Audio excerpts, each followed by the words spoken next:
Alors, nous sommes aujourd'hui à Ancienne-Lorette, à la clinique de l'andropause. Et nous sommes les invités du docteur Jean Drouin, dont vous avez sûrement entendu parler déjà. Vous connaissez peut-être son dernier livre qui s'appelle Vieillir en jeunesse. Et ça traite entre autres des problèmes de l'andropause. Alors, si on est familier, du moins pour les femmes, de la ménopause, on ne connaît pas ou très peu l'andropause. Pourtant, c'est notre situation à plusieurs d'entre nous. Alors, pour mieux se retrouver là-dedans, nous avons le docteur Drouin qui va nous expliquer un peu. Docteur Drouin, est-ce que c'est tout le monde qui souffre dans les gens de mon groupe d'âge des problèmes d'andropause? Effectivement, tout le long de notre vie, et les hommes et les femmes, toutes les hormones baissent tranquillement. Donc, les hommes, évidemment, suivant la façon dont on les utilise, la testostérone va baisser. Et si on est très actif, on va la baisser plus vite. Ça dépend de notre réserve aussi qu'on a. Il suffit de regarder une partie de la Ligue junior majeure du Québec pour voir que la testostérone est très élevée. Mais si on voit la même partie à 65 ans, les mises en échec vont être un peu moins dures. Donc, à partir de ça, les hormones baissent. Mais tous les hommes n'ont pas nécessairement des symptômes. On est chanceux parce qu'il y a une étude qu'on nomme l'étude IM qui a été faite aux États-Unis sur près de 3000 personnes, 3000 hommes, et on s'est aperçu qu'il y a 37 37,8 exactement des hommes qui ont des symptômes d'andropause, finalement, qu'on appelle, nous autres, en termes médicaux, l'hypogonadisme acquis. Donc, on est près de 40 qui ont ces symptômes-là. Donc, ça veut dire qu'il y a 60 des hommes qui passent ça relativement bien, un peu comme les femmes en ménopause. Donc, c'est pas une maladie, mais c'est un symptôme de vieillissement. Et à partir de ça, l'andropause, bien évidemment, les hormones baissent, on se retrouve avec des symptômes, puis ces symptômes-là peuvent être plus ou moins handicapants, mais on les identifie pas, parce que les hommes, eux autres, n'ont pas un marqueur comme les femmes ont, par exemple, les menstruations arrêtent... C'est ça, ça fait que... Mais est-ce que, du côté des hommes, ça se déclenche à un âge en particulier, ou si c'est graduel, comment ça se manifeste? C'est graduel, mais la moyenne, c'est entre 45 et 65. Notre plus jeune, ici à la clinique, a 37 ans. 37 ans, un homme qui arrive, fatigué, il faisait de l'ostéoporose, ramasse une feuille de papier à terre, se casse 2 côtes, donc ça c'est relié ou s'associé, on verra tantôt dans les symptômes. Donc, avec une moyenne autour de 50-52 ans.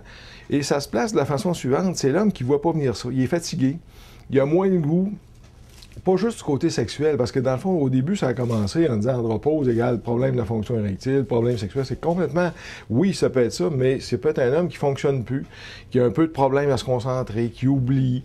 Il va même consulter des fois pour en disant, mais peut-être, doc, je pense que j'ai un Alzheimer, j'oublie des choses. Il y a même un de mes clients qui a oublié sa blonde au centre d'achat, puis il l'a laissé là, puis il est allé jouer au billard, il y a un de ses chums.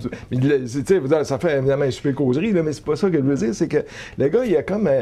il oublie, il oublie, il se sent fatigué, il a chaud, il a mal partout, il y a une série de symptômes qui fait qu'il va pas bien. Donc, il y a des gens qui vont prendre leur retraite prématurément, il y en a d'autres qui vont vendre leur commerce, c'est des gens d'affaires, sans savoir que c'est vraiment c'est des symptômes d'hypogonadisme acquis ou d'andropause. Donc, à partir de ça, on identifie ces gens-là. Si on les traite, si les hommes décident de se traiter, ils reviennent bien. Est-ce qu'il est possible que les hommes associent certains de ces symptômes-là au surmenage? Hein? Ils vont dire, je dois être en train de...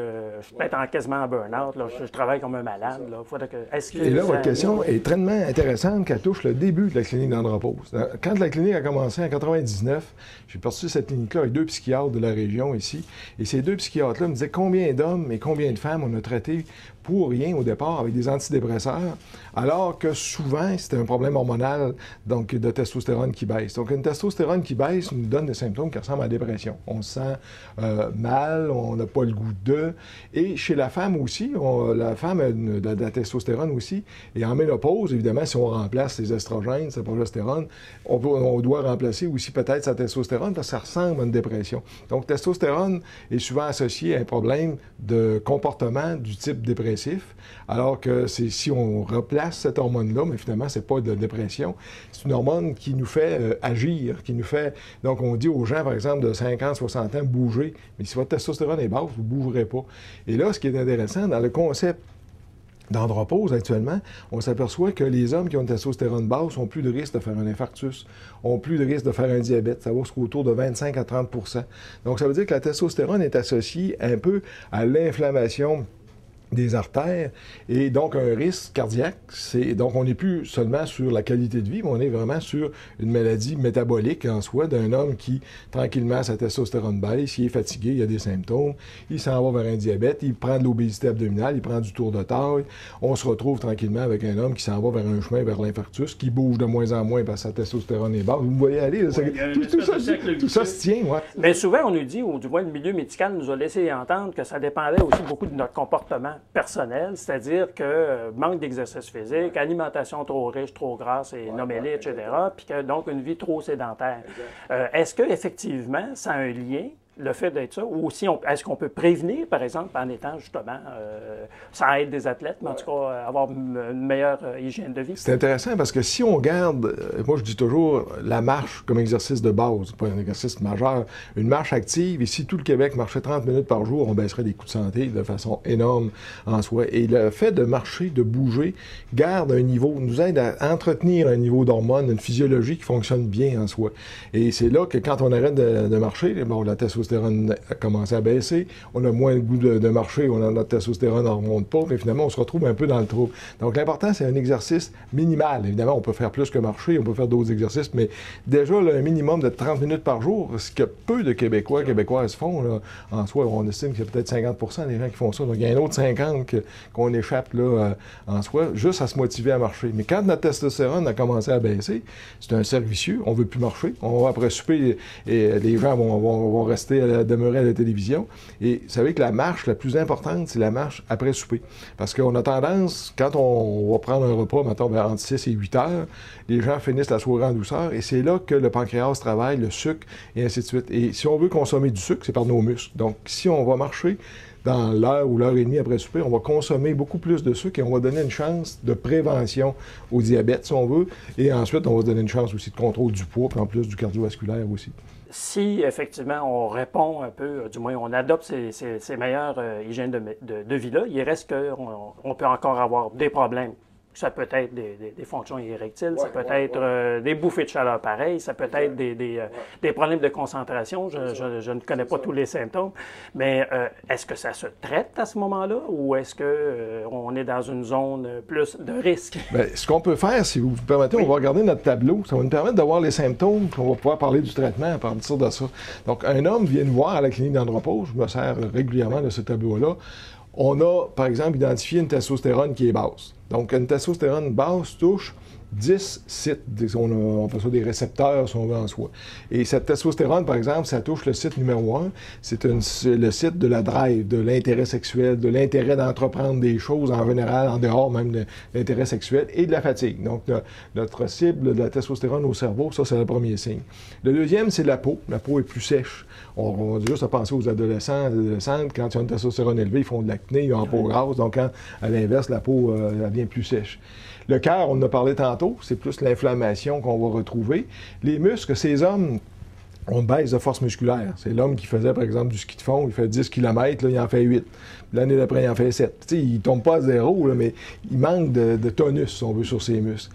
Les articulations, on voit ça très souvent, les gens ne font pas le lien avec l'hypogonadiste. Ils ont mal partout. Moi, je vous consulte aujourd'hui le médecin, j'ai mal au poignet parce que j'ai pelleté l'hiver. Le lendemain, j'ai travaillé en bricolant, j'ai mal au coude. Ça change de place. C'est l'articulation qui est moins lubrifiée. Les anciens, les vieux, venaient au bureau, nous disaient « Doc, je manque d'huile dans les articulations. » Bien, c'est pas fou, c'est la testostérone qui va donner l'huile dans les articulations. Les reins et la moelle, ça, c'est des hommes qui vont faire de l'anémie. Ils vont avoir une anémie, mais c'est pas une anémie par manque de fer. Donc, si vous avez une baisse de l'hémoglobine, vous allez être fatigué. Donc, on retrouve la fatigue ici, puis plus l'anémie. De l'autre côté, il y a des hommes qui vont avoir les os plus faibles, donc ils vont faire de l'ostéoporose en soi. Puis, il y a les organes génitaux, la fonction érectile. La fonction érectile, ça, c'est particulier. Un homme qui vient me voir et me dit « Moi, doc, j'ai un trouble de la fonction érectile. » Il y a 3 choses que je vais chercher. Un, ça peut être sa testostérone qui est trop basse. Même si des fois, il va avoir essayé du Viagra, du Cialis ou du Levitra, ça peut ne pas avoir fonctionné.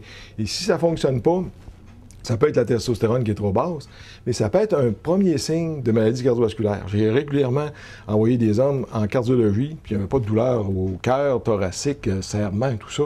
Et le premier signe, c'était un trouble de la fonction érectile. Donc, pourquoi? Parce qu'on va bloquer nos artères du pénis qui ont 1 mm, nos coronaires qui ont 5, puis nos carotides qui ont 7. Donc, on finit par avoir un trouble beaucoup plus précoce au pénis. Donc, si on réfère à ce moment-là, si tout le monde, si les hommes consultent dès que la fonction érectile commence à être un problème, mais on investigue, mais on va souvent sauver des problèmes cardiaques plus tard. Sauf que c'est pas évident. Vous venez me voir, vous avez un trouble de la fonction érectile, vous envoyez en cardiologie, je dis, le doc, il a fumé du bon ce matin. En soi, non, mais c'est pas, le lien n'est pas évident, on doit l'expliquer clairement en soi. Donc ça, c'est important. Puis le troisième, ben, c'est évidemment le couple. C'est sûr que si votre conjoint ne vous attire plus, puis vous êtes attiré par toutes les autres femmes, ben là, comment est-ce qu'on aura la meilleure testostérone au monde? Là, il y a un problème de couple, puis là, on n'y peut rien. Et la quatrième cause, il faut jamais l'oublier, les médicaments. Un homme qui prend des antidépresseurs peut avoir des troubles de la fonction érectile, par exemple. Un homme qui prend des médicaments de bloquant bêta ou autre peut avoir des troubles. Donc, on doit aussi tenir compte de ça. Donc, une fois qu'on a fait le tour, notre homme, il sait où on s'en va. On régularise la testostérone, on regarde si ça va bien dans le couple, on l'investigue en cardiologie, on a une bonne idée de sa fonction érectile. Et si on remonte un niveau de testostérone, là, le Viagra et le Cialis et le Levitra ont plus de chances de fonctionner à ce moment-là comme tel. Donc, c'est un peu la stratégie, si on va, qu'on va retrouver dans la fonction érectile. Donc, au début, l'andropause a commencé avec vraiment des problèmes du côté sexuel. Tranquillement, on s'aperçoit que c'est la qualité de vie. Tranquillement, on s'est aperçu qu'on fait la prévention cardiovasculaire, mais que les problèmes sexuels peuvent demeurer là aussi, de la fonction de l'érection et dans ce sens-là, et qu'on peut aider beaucoup d'hommes à changer leur vie. Mais ce qui est important, c'est de voir le couple aussi là-dedans. Alors, parce que moi, j'ai souvent... Vous allez consulter, vous allez inviter... J'invite la conjointe ou le conjoint, si notre homme est homosexuel, il faut vraiment que les deux soient dans le couple. J'ai vu trop souvent traiter des hommes tout seuls. Là, le gars commence à aller mieux, l'intérêt sexuel augmente, mais on oublie que sa conjointe est en ménopause. Il faut un partenaire. Ben, il faut un partenaire, puis si elle est en ménopause, là, ça ne tente peut-être pas, mais peut-être contente aussi que du côté sexuel, ça soit plus tranquille un peu. Donc, on doit mettre tout le monde dans le coup pour éviter des drames, parce que j'ai vu des hommes, tout de suite, le lendemain, se retrouver sur la grande allée, dans un bar, puis là, ça leur prenait une femme, parce que dans le fond, la testostérone, c'est une hormone de drive, d'intérêt sexuel. Alors, ça prenait ça dans ce sens-là. Donc, l'importance, c'est les erreurs qu'on a faites dans le début de la clinique. Pas des erreurs graves, mais c'est pour aller d'oublier d'impliquer la conjointe dans le traitement, finalement. Si on parle, ben, je ne sais pas si on est rendu au traitement, si on parle des traitements, on n'est pas obligé de donner des hormones à tous les hommes. T'sais, mettons, votre testostérone est basse, on a des symptômes, il y a une information. Premièrement, je peux me reposer, je peux ralentir le rythme, je vais avoir ma testostérone peut se régulariser par moi-même un peu plus. Je peux prendre de la testostérone naturelle. Il y a des plantes qu'on nomme le Tribulus terrestris, qui est de la phytotestostérone. C'est une sorte de plante là, qui vient de Bulgarie, puis qui s'achète en produit naturel en soi. On peut aussi, on a récemment fait une petite étude de thèse sur des traitements naturels, par exemple l'ostéopathie, a un effet sur les symptômes, moins sur la testostérone, mais sur les symptômes même. Donc un homme, par exemple, qui dort pas, qui est irritable, qui a mal partout, ça peut l'aider. Mais si notre homme décide de prendre des hormones, il dit, ben là, moi, j'ai une testostérone tellement basse, je veux fonctionner encore, je veux être actif encore, j'ai encore du travail à faire. À ce moment-là, on regarde vers l'hormonothérapie. Mais là, la première question qui va nous venir, c'est, vous avez donné des hormones aux femmes pendant 20 ans, puis là, tout d'un coup, en 2004, vous me dites, attention, c'est dangereux. On commence à dire c'est dangereux. J'imagine qu'il y a des dangers aussi du côté des hommes. Oui, parce que s'il y a un cancer de la prostate chez l'homme, c'est un cancer hormonodépendant. Donc, si je donne des hormones là-dessus, je vais seulement le stimuler. Mais s'il n'y en a pas, on ne le stimulera pas, soit en soi. Sauf que si on l'accélère, étant donné qu'on suit notre homme 3 fois dans la première année avec un test prostatique et un toucher rectal, on va le dépister tout de suite, puis on va probablement y sauver la vie. Ce que notre homme n'aura pas fait 3 tests dans l'année s'il n'avait pas pris d'hormones en soi. Donc, c'est dans ce sens-là, la différence avec les femmes, c'est qu'on a un marqueur, quoique un peu imprécis du côté de la prostate, qui est le PSA, qui nous permet de les suivre. Et on a un deuxième marqueur, qui est un test qui se fait en privé actuellement, qui s'appelle le PCA3. C'est un test urinaire qui est plus spécifique. Donc, si on a un doute avec le PSA, donc la prise de sang qui nous permet d'évaluer le risque de cancer de prostate, on va faire ce test-là après ce qu'on appelle le PCA3. C'est un test on demande aux hommes d'aller uriner une fois qu'on a fait un toucher rectal pour stimuler la prostate, pour sortir l'enzyme qui serait reliée au cancer. Donc, on a 2 tests, mais les femmes n'ont pas encore de marqueurs précis. Il y en a qui sont apparus là, comme tels, des marqueurs du cancer du sein, mais on n'avait pas ces marqueurs-là dans le temps de l'hormonothérapie. Donc, on peut être plus sécure du côté de l'homme qu'on l'était à l'époque chez la femme. Donc, une fois qu'on a fait le tour de ça, notre homme a un choix entre 4 formes de traitement. Ça peut être des comprimés, des gélules qu'on voit ici. Je pense qu'on les voit bien à ce moment-là. Donc, c'est de l'andriol. 2 gélules le matin, 2 gélules le soir. Donc, c'est un supplément de testostérone synthétique, là, si on veut, en soi. Donc, l'andriol est un traitement que notre homme peut choisir. Il doit le prendre en mangeant. Il peut choisir des gels. Donc, les hommes ont aussi leur gel, 2 types de gel, finalement, l'androgel et le Testim. Puis, l'androgel se fait en pompe aussi. Donc, si on veut faire des interdoses, on peut le faire en soi. Donc, c'est 1 sachet par jour ou 1 tube par jour après la douche du matin, divisé en 2. C'est-à-dire, je prends mon sachet, je vais le mettre de pause, je le mets sur l'épaule, la moitié de l'autre côté. C'est fait pour la journée. Donc, il y a des hommes qui aiment mieux ça que de prendre des gélules en mangeant, puis vous avez un repas en famille, tu veux te sortir tes gélules pendant que tu manges. Tu ne peux pas les prendre avant, ou en tout cas, c'est plus compliqué.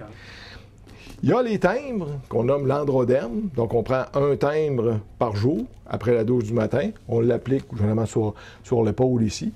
Les hommes n'aiment pas ça beaucoup parce que ça paraît. Tu sais, il y a même un client qui m'a dit que son chum il a dit « Tu fumes donc bien ». Je pensais que c'était une patch pour arrêter de fumer, mais c'est gros là, tu sais, en soi. Et ça donne souvent plusieurs irritations de la peau. Donc, c'est pas un traitement très populaire, mais il y a des hommes qui vont le prendre. Et l'autre traitement, c'est d'un traitement qu'on nomme le délatestril. Il y en a un autre aussi qui est le dépôt de testostérone. C'est un injectable, une injection qu'on donne aux 2 semaines. Là, c'est sûr que ça prend une infirmière, un CLSC. Mais cet injectable-là a aussi la possibilité de que l'homme se le donne 1 fois par semaine, un peu comme un diabétique, avec une petite seringue comme telle. Il se donne dans le tissu graisseux, dans les petites poignées d'amour abdominales. Et à ce moment-là, ben, il peut se traiter lui-même aussi avec ça. Donc ça, c'est le choix de l'injectable. Est-ce que ce sont une médication qui est couverte par la Régie de l'assurance maladie? Oui. Toute cette médication-là est couverte par la Régie de l'assurance maladie, sauf la pompe d'androgel, en soi, où les gens ont à payer. Entre les deux, ici, il y a un supplément, parce que la Régie paye toujours le moins cher des deux, donc on va payer le Testim. Donc, les gens qui souhaitent l'androgel vont avoir à payer 11 ou 12 de plus. Ce qui fait la différence entre les 2 gels ici, c'est qu'il y a une odeur. Donc, on doit faire sentir le parfum. Et si vous me permettez, moi, vous le faites sentir, vous allez voir, vous allez sentir la différence. Il y a un petit... Donc, on aime ou on n'aime pas. Alors, bon, les femmes aiment ça beaucoup, ça a l'air. Mais là, dans le traitement, donc... Pourquoi ce parfum-là? C'est pas pour mettre du parfum, c'est qu'on semble dire que ça donnerait peut-être un peu une meilleure absorption. Maintenant, ça, c'est pas... c'est la recherche. Ce qui fait le parfum, c'est le pentadécalactone. C'est le produit chimique qui va... Mais il y a des hommes qui n'aiment pas vraiment ça. Et je pense à un de mes amis chasseurs de chevreuil. Il s'est envoyé dans une cache de chevreuil avec ce parfum-là. C'est pas winner, comme il dit. Donc, à partir de ça, il y a un choix. Il n'y a pas d'obligation de dire tu prends les pilules. Mais on parle de quel pourcentage de gens qui ont vraiment besoin de recourir à l'hormonothérapie, là, dans le cas des hommes? Là, on parle de quoi, 5-10 même? Si on regarde, mettons, là, tantôt on partait de notre 30-37 des hommes, il y en a 3 à 4 qui sont traités. Nous autres, ici à la clinique, on a 700 dossiers de gens qui sont traités là, depuis 10 ans là, en soi. Et ces gens-là, on les suit régulièrement. Donc, le pourcentage, si vous prenez par exemple 10 hommes qui consultent avec des symptômes d'andropause, je dirais qu'il y a à peu près la moitié qui vont prendre des traitements, puis ils vont dire, moi, je me traite avec les hormones. L'autre moitié va dire, je vais intégrer mon vieillissement, je vais faire des choses naturelles, je veux pas d'hormones. Ça, c'est le choix qu'on respecte de chacun. Une fois qu'on fait, c'est un choix éclairé en soi. Une fois qu'on a commencé à traiter, on voit notre homme 3 fois dans la première année. Toucher rectal, la formule sanguine, voir si le sang vient pas trop épais, puis le test de la prostate. Ça, c'est important de vérifier ça. Si dans la première année, il n'y a rien qui s'est déclenché, pour ça, on le voit 1 fois par année. On voit s'il va mieux, si c'est symptômes et tout ça. De temps en temps, il y a un problème avec, mettons, il ne l'absorbe pas, parce qu'on remesure, nous autres, la testostérone, voir si ça va bien. Et on vérifie, on change de forme à ce moment-là. Et de temps en temps, il y a un homme avec beaucoup de symptômes d'andropause, on le traite et ça ne fonctionne pas.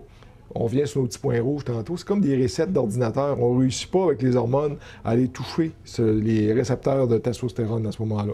Fait que ça, on dit à notre homme, ben là, ça n'a rien à vous donnerait les hormones jusqu'à la fin de vos jours, on ne change rien. Il faut être honnête avec lui. C'est bon, ben, c'est ce qu'on a fait, ce qu'on pouvait faire, parce que quand on a fait toutes les formules, on monte les doses au maximum. À ce moment-là, on arrête tout ça. Le temps file, Dr. Drouin. Je ne sais pas, est-ce que vous auriez un conseil à donner aux hommes? Je sais qu'on n'est pas des gens en général, qui aimons consulter. On a peut-être plus de réticence. Il y a peut-être des fois une petite gêne aussi. C'est un peu dans nos gènes, je dirais. Quel est le conseil que vous donneriez à nos auditeurs? Et là, je m'inclus comme homme aussi dans ça. C'est que les hommes, on n'est pas des consultants. On consulte pas vite. On attend que ce soit assez grave. Et ici, à la clinique, surtout si on a l'andropause, on pense qu'il peut avoir un problème sexuel, nos hommes vont s'asseoir à côté des enfants dans la salle d'attente. Il ne faut pas que ça paraisse trop. Puis en plus, les hommes sont moins disciplinés dans leur traitement. Donc, c'est la raison pour laquelle on a beaucoup de difficultés à aller assez loin. Puis l'andropause, dans tout ça, ça touche la condition masculine de l'homme vieillissant, de sa relation de couple, de sa relation de famille, de sa place dans la famille. Il y a plus que juste les hormones. Il y a toute une question de condition masculine. Et ça, c'est un dossier qu'on travaille fort ici à la clinique en disant, ben oui, on travaille pas nécessairement sur les hormones, mais on a aussi des conférences grand public qu'on fait d'information qui est en dehors. Donc, c'est important de dire aux hommes, la santé, là, il faut consulter, il faut faire des bilans réguliers. Les femmes le font. Ils font leur pas de test, par exemple, leur test gynécologique aux ans ou aux 2 ans. Alors, vous parlez de bilan régulier. Est-ce qu'on pourrait dire une visite chez le médecin une fois par année? Sur statutaire, là, il faut absolument. Passer 50 ans, là, avant, peut-être à 40, ça va bien, on va à 45, 50.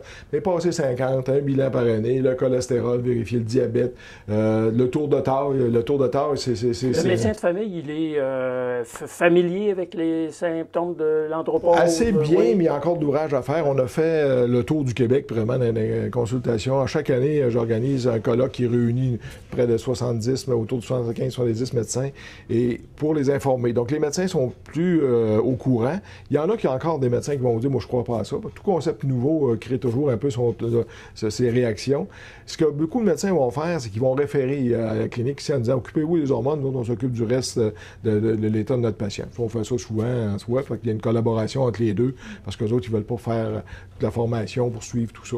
Donc, c'est un peu dans ce sens-là. Donc, on a informé les médecins et la stratégie de départ aussi a été de, justement, faire des conférences grand public, informer les gens en disant, oui, ça existe, vous allez voir votre médecin, vous dites, ben, j'ai de la littérature, j'ai des références et on peut aller plus loin à ce moment-là. Puis le médecin, ben, il sait que la clinique existe, qu'on va voir ses patients, son client, puis on va y retourner. On ne va pas garder les clients nous autres. L'important, c'est qu'il y ait une collaboration avec le médecin de famille à ce moment-là. D'accord. Bien, merci beaucoup, Dr. Drouin. Merci de nous avoir reçus et de nous avoir surtout fourni ces explications-là. Et je rappelle à nos téléspectateurs que Dr. Drouin est l'auteur de plusieurs livres, dont le dernier, qui a été publié l'année dernière, c'est « Vieillir en jeunesse », qu'il est disponible, j'imagine, dans la plupart des bonnes librairies. Merci. Ça fait plaisir.